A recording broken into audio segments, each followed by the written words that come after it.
Amongst these queens, who do you think is most likely to win an international major crown for the Philippines this year? Hello everyone, welcome once again to the channel. It is officially international pageant season, and within a few days, the candidates who will be representing the Philippines at the big four major pageants in the world will be flying abroad. So during this video, we're going to be analyzing which one of them it is most likely to win one of these major crowns and bring it back to the Philippines. I asked you guys for your opinion about this matter just a few days ago on my Instagram page as well as my YouTube community tab, and this is what you guys had to say about this question. If you enjoyed this video, make sure to drop a like, subscribe, and of course, be part of the conversation in the comment section down below. And I will see you with today's insightful content right after the intro.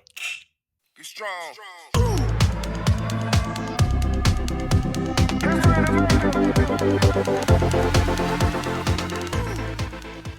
Let's start by talking about one of the contestants who will begin her international competition in only a few days. Of course, I'm talking about Nicole Borromeo, who is competing at Miss International 2023. Since the time that she won the title of Binibining Pilipinas International in 2022, Nicole Borromeo has not stopped working. During last year's edition of Binibining Pilipinas, Nicole Borromeo was considered to be a dark horse. However, she managed to overshadow and outperform some of the comeback queens that already had established fan bases in the country. One thing is for sure, Nicole Borromeo fits the Miss International mold perfectly, and she could easily snatch that title. But before we jump into conclusions, I want us to consider a few things. Since the beginning of the pandemic, at Binibining Pilipinas, there has been a 1-year delay between the moment that a queen is crowned and the moment that she gets to compete at Miss International.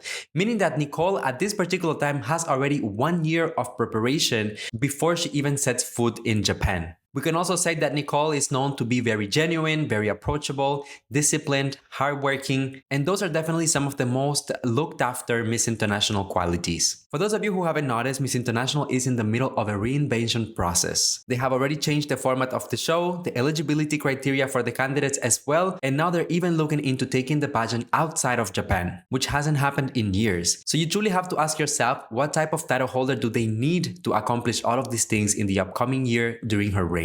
Depending on who they crown, this transition process could be a success or a failure. In terms of her work, Nicole has continuously worked on her advocacy here in the Philippines, promoting local culture as well as Filipino values, and even going as far as meeting important political figures here within the country, which is actually very important because let's not forget that first and foremost, the role of a Miss International is to be an ambassador of goodwill, education, culture, and values. By focusing on her projects and really giving priority to this type of meetings with people in a position of power, she is truly embodying the essence of a Miss International without necessarily trying to fit the mold or fall too much within the stereotype. It's not so much about the looks and the performance, but rather about the action and the intention. As of right now, Nicole Borromeo is for me a potential top 5 at Miss International in 2023. But don't go away, we have 3 more queens, and at the end, let's determine which one is most likely to win. Next on the list, I want to talk about Gwen, who will represent the Philippines at Miss World in 2023. In my very humble opinion, Gwen is possibly one of the most underestimated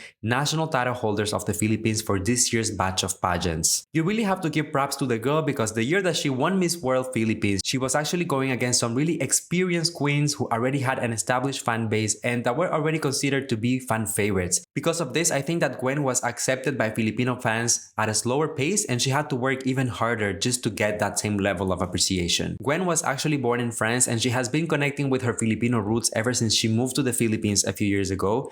However, for some people, this doesn't seem to be enough. They always said, oh, she's not pure Filipino, she doesn't really know their culture, the language. And I mean, at least what I've seen behind the scenes is Gwen actively trying constantly to learn the language, the culture, going to museums, taking classes. So I can attest to how much this girl has been working behind the scenes. People often criticize her for being too distant, not relatable enough. Some people even categorize her already as a clapper, meaning that she will not obtain a placement as Miss World. However, they might be overlooking some of the following things. Gwen Fourniol has been working on her Beauty with a Purpose project, which is the Erda Foundation, for a very long time. This is a lifetime process for her. She is extremely invested into it.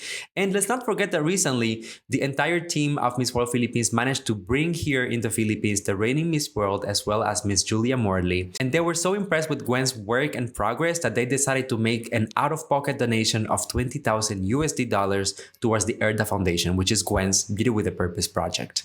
When people talk about her charisma and her relatability, let's not forget that Miss World is not a charisma pageant, it's not a performance pageant. It's all about your commitment and how much you're willing to work to give back to the communities who need it the most.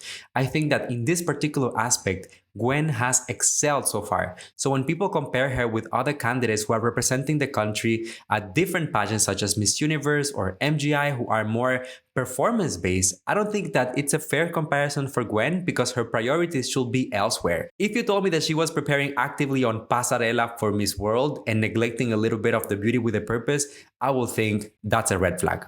But as of right now, at least from the outside, Gwen seems to have her priorities in the right place. Another thing that should not be neglected is that Gwen was actually crowned in early 2022. She has had over a year of preparation not only for her walk, but also for her comm skills, for her wardrobe. I know that she will deliver a lot of surprises to Filipino fans and international fans as well during her time at Miss World. And at the end of the day, one of the things that people consider to be perhaps her biggest weaknesses might be, as a matter of fact, a strength. The fact that Gwen has a multicultural background means that not only she speaks different languages, but also she has more of a global perspective. She's well-traveled, she has lived in the Philippines, she has lived in Europe. So when you have that type of openness and global perspective, that should be actually very appealing for the Miss World organization. As of today, for me, Gwen is a potential top 10 at Miss World 2023. Now, I'm very excited to talk about Yllana Aduana, who is representing the Philippines at Miss Earth 2023 in Vietnam. And I think that we can all agree that from the moment that Yllana announced that she was going to join Miss Philippines Earth in 2022, we knew already that she was the clear front-runner of the competition. Not only Yllana delivered some of the best performances that I have seen on the stage of Miss Philippines Earth in years, but she simultaneously unleashed one of the most carefully curated strategies that I have ever seen in any pageant systems. Yllana was not just talking about being an eco-warrior or her advocacy, she was actually implementing it in her lifestyle, in her wardrobe, in her performance. It's like she was eating and breathing everything that had to do with Miss Earth. I believe it was precisely this consistency that took her to that crown at a national level.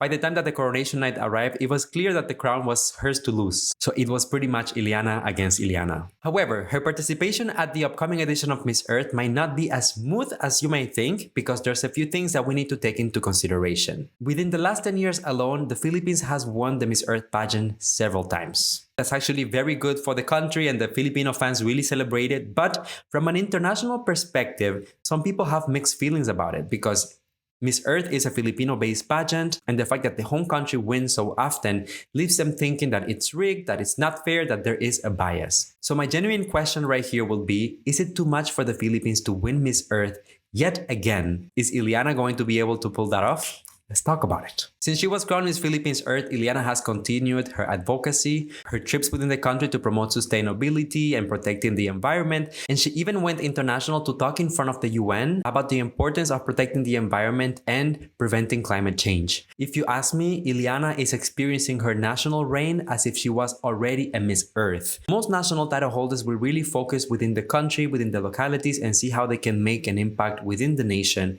However, Yllana is already taking it to the next level. Another thing that should not be neglected is that Yllana Aduana has one of the most powerful teams in Filipino pageantry at the moment, who are really behind her, not only with her training, but with her preparation, her nutrition, her exercising, her connections, and making sure that she has absolutely everything that she possibly needs to have the best possible reign and put all chances on her side that she will win the Miss Earth crown as well. I actually had the opportunity to see Yllana with my own eyes training before she won the title of Miss Philippines Earth, and she was a very independent, disciplined, and autosufficient candidate. So I believe that this discipline could really take her far within the Miss Earth system. One thing is for sure, her performance will have to be so impeccable and so undeniable that the organization will be able to justify giving the crown to the Philippines again, and to the point that it will be undeniable that it is a fair competition so that international fans would also have to embrace her victory if she was to win. For me, as of right now, Yllana Aduana is a potential winner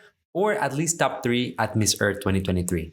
What do you guys think? But now let's talk about the one who arguably has the most pressure on her shoulders. Of course, that is Michelle D representing the Philippines at Miss Universe. It is safe to say that out of all of the national title holders who will represent the Philippines at the major pageants, Michelle D is arguably the one who has the most eyeballs on her at the moment. Not only she will be competing at the #1 pageant in the world, but she will simultaneously try to make the name of the Philippines shine after last year's unplacement at Miss Universe. When we think about this year's competition here in the Philippines, there were clearly two fan favorites going head to head. Those were Michelle D and Pauline Amelings. Michelle ultimately came out victorious that night, but this was just the beginning of the hard work. Now, here are some things that we should take into consideration before Michelle D goes to Miss Universe. Michelle has previously represented the Philippines at Miss World in 2019, so she is not only a great national title holder, but she is simultaneously an experienced title holder. She comes from a pageant family. Her mom, Melanie Marquez, is one of the winners of Miss International, and one of her cousins, Winwin Marquez,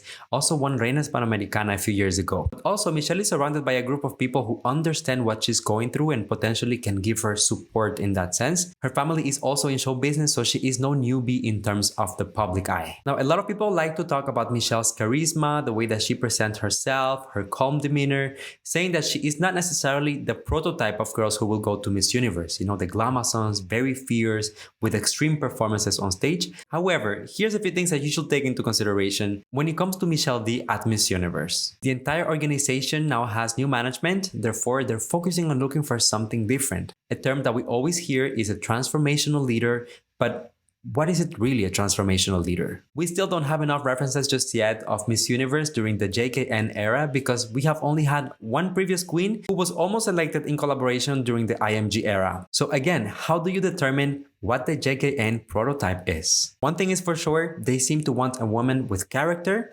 determination, and a lot of commitment, and precisely all of those things Michelle has plenty. She has been working on her advocacy for years before and even after her competition at Miss World Philippines, leading up to her victory at Miss Universe Philippines this year. She is also a creative person, an artista, so her proposal on stage is always different, it's always well thought out, it's outside of the box, it's exciting. Might not be the fierce performances and the glamazon performances of other Miss Universe contestants, but still unique nonetheless. It is undeniable that Michelle D is an excellent speaker, and on top of that, she is an entrepreneur and a role model for many. So I think that with such resume, she could do very, very well at Miss Universe.